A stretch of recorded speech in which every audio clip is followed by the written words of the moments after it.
ஒரு சின்ன முள்ளு குத்தனா கூட தாங்க முடியாம கலங்கி போற இந்த தாயோட மனசு தாங்க காலங்காலமா நமக்கு உணவு உடை உறவிடம் கொடுத்துட்டு இருக்க இந்த பூமியோட மனசும்.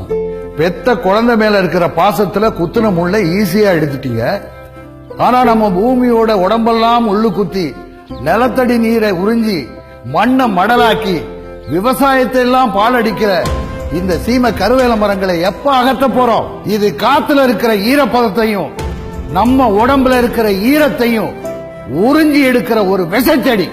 இதை அழிக்கணும், வேரோட அழிக்கணும், அடியோட அழிக்கணும். இந்த சீமை கருவேல மரங்களை அகற்றும் நல்ல முயற்சி